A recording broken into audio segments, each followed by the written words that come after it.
This is part 2 of Ever Deeper Honesty. I'm going to kind of give a quick summary of what I read last time. This is their one sentence conclusion. There is no freedom, choice, option of an instant, painless, effortless, guaranteed, permanent way out of life and existence. Therefore, life and existence is prison, torture, slavery, rape, and therefore, life and existence is survival of the stupidest. He also goes down to break down the two types of people. There's type A people. These people don't want suffering at all and want to eliminate suffering and want freedom. But these people, these are going to be basically mostly the people watching this channel. But these people are always in the minority in this existence for a reason. Then there's type B people who are the opposite. These are the people that want to continue this existence and justify suffering and slavery.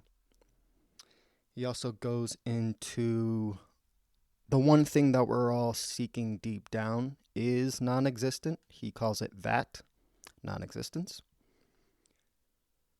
And then he goes into why people continue to live this life for only two reasons. The first reason is people are only staying in life existence for selfish reasons, purposes. And two, people are only creating babies, entities in this life for selfish reasons, purposes. And then he goes into breaking down that this existence is based on slavery and that we're all slaves and society is based on slavery. Just because you're getting paid doesn't mean that you're still not a slave. And there's different types: personal slaves, direct slaves, and then indirect slaves. And we're all contributing. All of us contribute to this in one way or another. So I'm going to continue on page 13. Note, when talking about personal slaves and work slaves, one important point that needs to be seen from all this is that people create babies, children, with the intent to enslave them as personal slaves and or work slaves. Moreover, this is what people call love, care, moral, selfless, etc. And almost all people think that this behavior is acceptable, okay, important, etc., even if they don't have or want children themselves. Note, people say that they care, but all they really care about is doing just enough to ensure that all slaves, personal slaves and work slaves, are kept alive, 2, kept in a usable state, i.e., people will do everything in their power to make sure that their personal slaves are healthy and kept alive because they want to use them. Indeed, this is to be expected because a dead personal slave is of no use to them, and an unhealthy personal slave is unpleasant to use or is unusable. And what compounds this is the fact that all people know that it takes a lot of time, energy, money, effort, etc. to 1. Find and then condition, groom a partner, friend, lover into a good personal slave, i.e., one which fulfills your desires. 2. Create and then condition, groom a baby child into a good personal slave, i.e., one which fulfills your desires. I.e., this makes people even more determined to make sure that their personal slaves never have any real fundamental freedom choice option, e.g., the freedom choice option to leave life. Note, since everyone is doing this immoral behavior, this means that everyone is constantly trying to hide their immoral behavior. However, even after hiding it, they continue to keep brainwashing, programming everyone, because they want to be allowed to do all of this immoral behavior in plain sight. Of course, the result of all this is inevitable, where everyone has brainwashed, programmed everyone to such a degree that everyone now believes and sees black suffering as white. And indeed, this is why people are seeing everything in life upside down. Guys, this is an inverted realm, if you haven't realized that already. And it's important to see that the things which are most upside down are the most important things in life. And the most important things in life are the ones to do with suffering. And this is why there's so much suffering in the world. Ding, ding, ding. And it's important to see that there will always be suffering in the world because people want and need suffering to exist.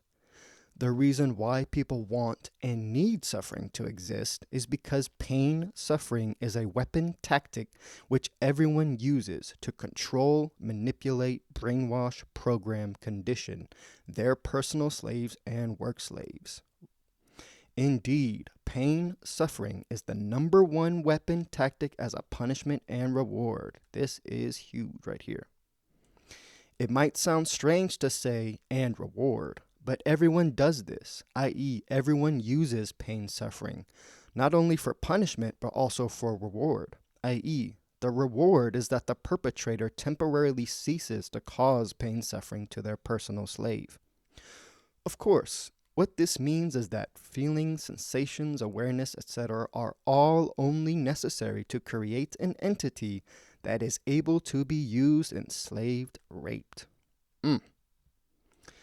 I.e., feelings, sensations, awareness, consciousness, etc. are all only created for malevolent purposes. Of course, many people try to brainwash, program everyone to believe that awareness, feelings, sensations, and consciousness, memory, etc. are good, great, divine, etc.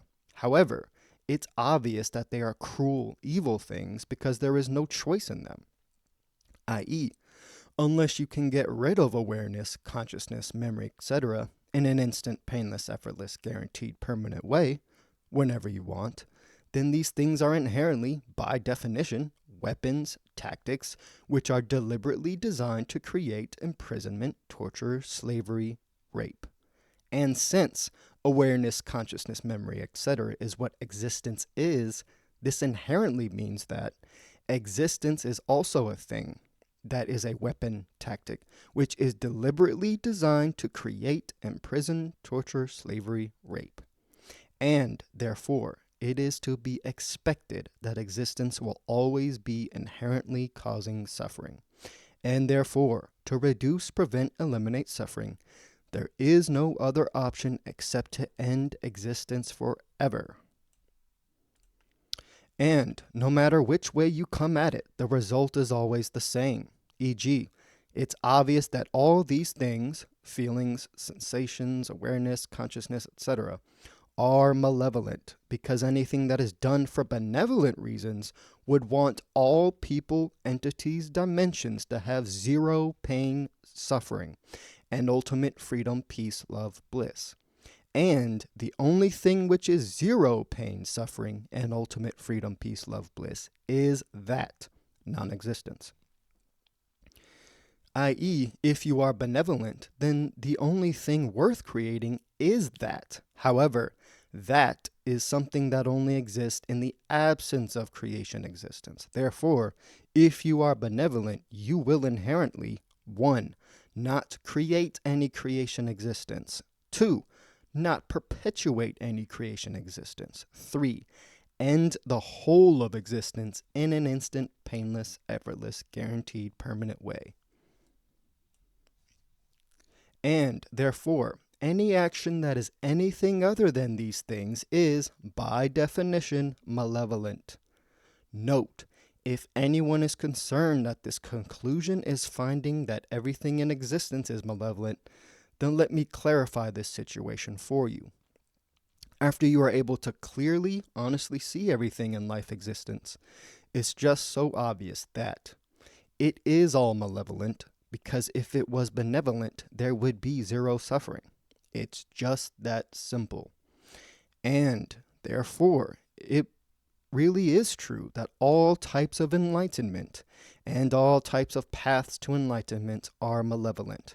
And this is so obvious because it's obvious that the only thing worth being is the thing which is zero suffering for all, and ultimate freedom, peace, love, bliss for all, which is that non-existence. I.e., all statements about enlightenment being malevolent are true, and this is regardless of whatever definitions are used, and regardless of whether it's called enlightenment, awakening, self-realization, ascension, dissension, or whatever else. Of course, the only exception to this is if it's acceptable that there is only one true definition of enlightenment, which is that true enlightenment occurs when the whole of existence permanently becomes that, non-existence. And therefore, it's obvious that there is only one ideal path to true enlightenment, which is to end the whole of existence in an instant, painless, effortless, guaranteed, permanent way. And of course, since true enlightenment occurs when the whole of existence permanently becomes that, non-existence, then what this means is that there can't be any things like enlightened people or enlightened beings, entities, societies, worlds, times, eras, dimensions, realms, etc. Note, with this true type of enlightenment, there's absolutely no need to discuss anything about it, because there's absolutely no ambiguity, nor issues about interpretation, nor anything to dispute, nor any other stupidity, because this enlightenment is about the whole of existence as that, non-existence. And in non-existence, there are no teachings, no teachers, no students, disciplines, followers, no special places, no rules, dogma, no person that can get enlightenment, no special powers, no such thing as enlightenment, no special higher dimension, no God, no existence, etc. Indeed, it's even ridiculous to use the term enlightenment.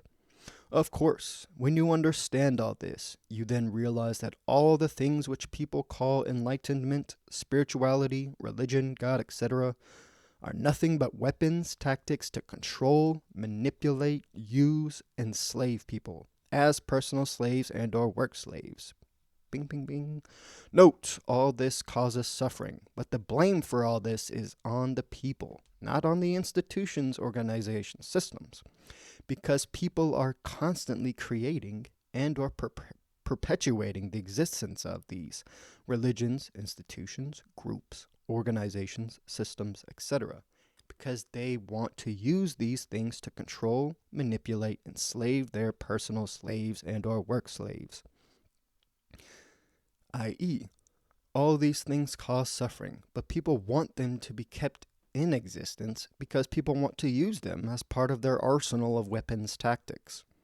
And of course, that is only part of their arsenal, i.e., there are many other weapons tactics, including all the rules, belief systems, legal, moral, social, interpersonal, personal, religious, spiritual, etc., across all aspects of life.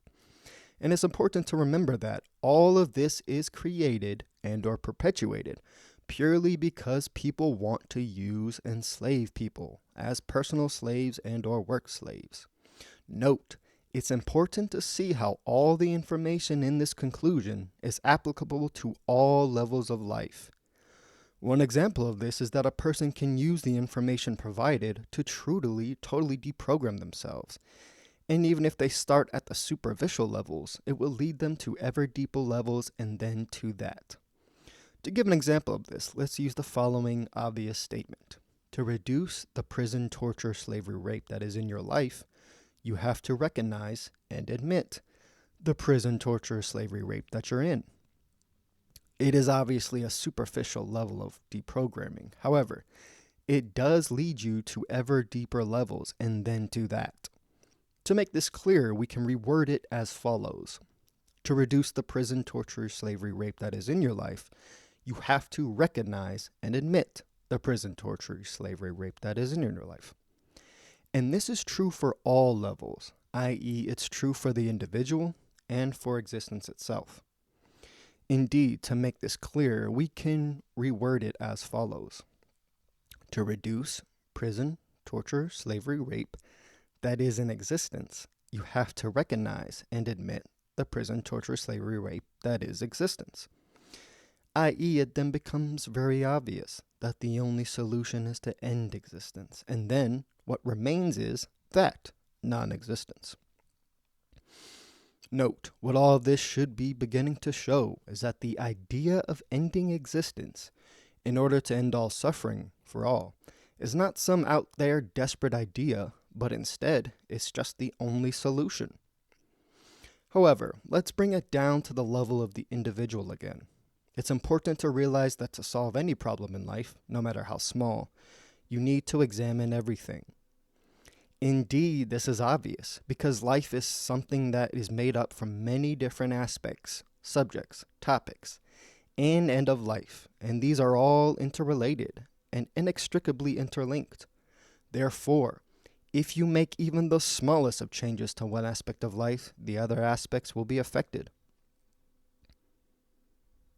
Ooh, lost my plot. Therefore, if you want to solve problems in life, you can't just solve one aspect at a time, because this will solve one aspect but cause problems in all other aspects of life. Therefore, you have to examine it all or not bother. Indeed, doing anything else will just create more problems and suffering. And what is also obvious is that to reduce, prevent, eliminate suffering, the absolute deepest issues in life must be analyzed. By deepest, I mean the absolute deepest. Because if there are 100 levels, but you only analyze 99, then all those 99 levels which you analyze can all be incorrect, bad, upside down, because all those 99 levels are built on top of the most fundamental level, which you have not analyzed. A good example of not analyzing a fundamental level can be seen in the subject of suffering. E.g., you've been brainwashed to believe that suffering is acceptable and necessary. And then when you do an activity in life which makes you suffer, you just think that suffering is acceptable and necessary. And therefore, you'll just keep doing that same activity. And therefore, you'll keep suffering. I.e., this will keep happening until you analyze and deprogram the brainwashing programming in you, which made you believe that suffering is acceptable and necessary. However, even if you do analyze all of the fundamental levels issues in life, it is also vital that you analyze all of the other levels, all the way up to the most superficial levels. Most people do not do this, and this makes their knowledge about the fundamental level meaningless, due to it being an incomplete picture understanding of the whole, and therefore this will inevitably lead them to cause suffering to themselves and others and everyone.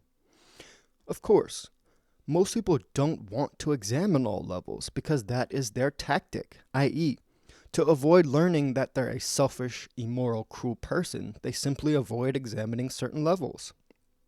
E.g., if someone is exposing them as being selfish, immoral, then they'll hide behind some quotes which refer to some deeper level, e.g., the level of non-duality. Indeed, it's common to hear people try to escape their immoral actions by saying things like, there is no good, bad, right, wrong, moral, immoral. Of course, after you know about the neutral, natural, true start point for everything, these people will not be able to escape via those tactics, and neither will you, and neither will anyone. I'll explain this in more detail at the end of this short conclusion.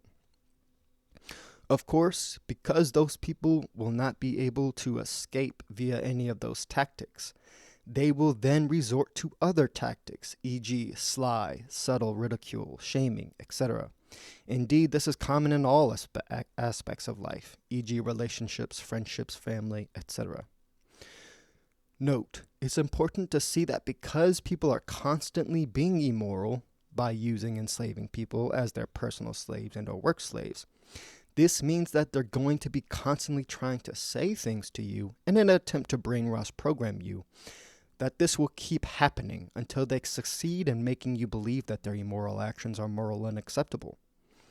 Therefore, if you know what they're doing is immoral, then it's important to realize that this will never end, i.e., they will never be able to give up trying to brainwash program you. And indeed, they can't ever give up because they need everyone around them to believe that using enslaving people as personal slaves and work slaves is moral and acceptable, because otherwise they will begin to feel guilty about all the suffering that they're causing their personal slaves and or work slaves. And again, this isn't even mentioning plants, insects, and animals that have to be slaughtered just to keep your body alive. I don't know if he mentions that later on in the book. Therefore, since this could go on forever, if you want to reduce, prevent, eliminate some suffering in your life, all you need to remember is that as soon as you see anyone trying to subtly, slyly use all kinds of brainwashing, programming, control, manipulation tactics of whatever kind on you, then you just naturally see that is a warning sign of what they're truly like, and therefore, you realize that the only wise course of action is to instantly end the relationship interaction and permanently cut out all communication with them forever. Guys, I have seen this. I haven't experienced this personally, but there's quite a few people in YouTube circles that when you really make a stand, you lose everything. Like, you'll have everything taken from you.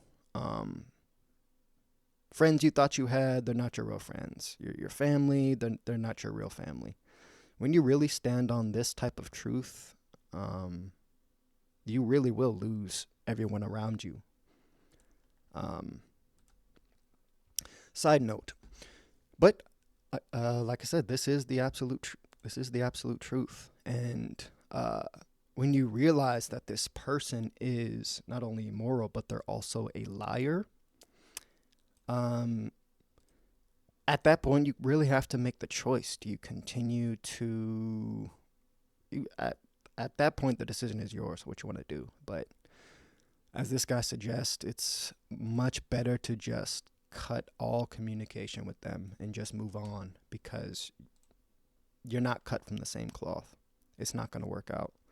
Side note, and they're just going to keep trying to influence you, your whole life. So, side note, you do not need to give them any answer about why you want to leave the relationship interaction and cut all communication with them. However, if they want an explanation answer, and if you want to say one last thing which might help them, then just tell them that they will have their answer and all their answers if they examine the situation with ever deeper honesty.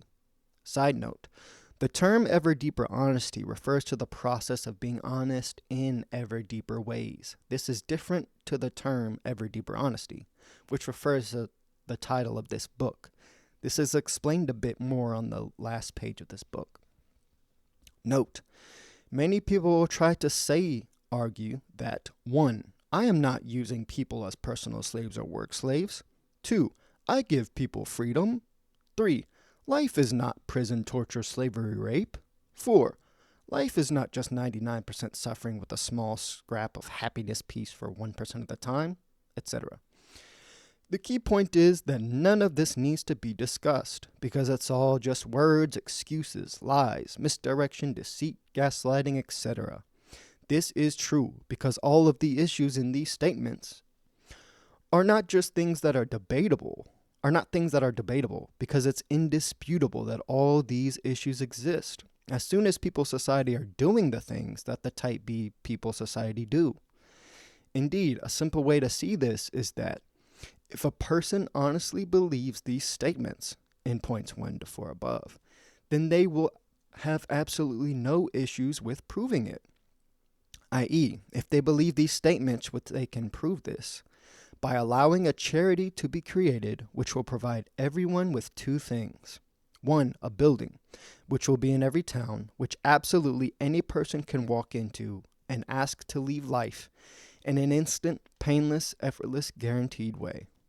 2, a service, which will be in every town, which absolutely any person can phone to request a person to come to their home so that they can leave life in an instant, painless, effortless, guaranteed way. Guys, this will never happen.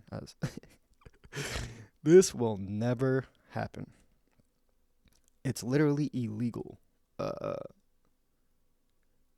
don't know in every country, but I'm assuming most countries it's illegal. For a reason. And this charity service building will allow the person to choose any method of death, including the option to have an instant, painless, effortless, guaranteed death whilst they're in the deepest states of deep sleep. Note, many people would want this type of death for many reasons, which I'll explain in the long conclusion. Indeed, when you see the reasons, you'll see that many people would prefer this over a natural death, or suicide, or the usual methods of assisted suicide. consensual murder. Indeed, this is obvious because there is no type of death that is more peaceful than an instant, painless, effortless, guaranteed death while a person is in the deepest states of deep sleep. The key point is that the time for talk, debate, conversation, i.e., excuses, lies, misdirection, deceit, gaslighting, is over because this freedom to move away from suffering either exists or it doesn't. Indeed, you are either a type A or a type B person society. And this is not about trying to use words to convince, lie about which one you are, because no conversation is needed, because a simple observation will reveal if you are using people as personal slaves and or work slaves or not. This charity service building exists or not. Babies are being brought into existence or not. You are trapping, imprisoning, enslaving, torturing, raping people via creating and or perpetuating various rules, beliefs, systems, legal, moral, social, interpersonal, personal, religious, spiritual, etc., or not, etc. Note, it's important to realize that this does not require intelligence. This is huge, guys. You can explain this to anyone. Nor does it depend on believing people, governments, organizations, groups, whether official or unofficial, alternative, or whatever else. I.e., each person can do this for themselves. I.e., each person can see if this charity service building exists for them. I.e., each person can check for themselves whether they themselves have access to this charity service building. I guarantee you don't. Indeed, it's vital that each person has access to this charity service building because it's vital that not one person entity is excluded. And therefore, this charity service building has to be restriction-free, i.e., there are no requirements, e.g., age, class, gender, race, etc. And also, there are no checks, no waiting, delaying, nor any other slide tactics. Indeed, you simply phone or walk into this charity service building, and you are then provided with an instant freedom from this life of prison, torture, slavery, rape. And it all happens in an instant, painless, effortless, guaranteed way. Can you guys imagine if this actually existed? Like, I would be very curious of how many people would do this. It would be a lot more than I think it would be more than people think. Especially today. And it's important to see that doing anything other than this is outright immoral, cruel evil, since it is directly causing people to suffer an entire lifetime of prison, torture, slavery, rape, suffering. Side note, any people who say that everyone already has the freedom to just go and commit suicide are totally ignorant and selfishly immoral because 1. A quick think or listen about the subject of suicide reveals that there is absolutely no method of suicide which provides an instant, painless, effortless, guaranteed death. And the last one of those words, guaranteed, is arguably the most important one because all methods of suicide can easily accidentally go wrong. And then you still end up having to be in this despicable life, but in a situation life of even more suffering. I think a lot of people are scared of this part, which it's a real fear. 2, many people only want to leave life whilst they have A, absolutely zero negative thoughts in their head, B, absolutely zero negative emotions, energies in their body.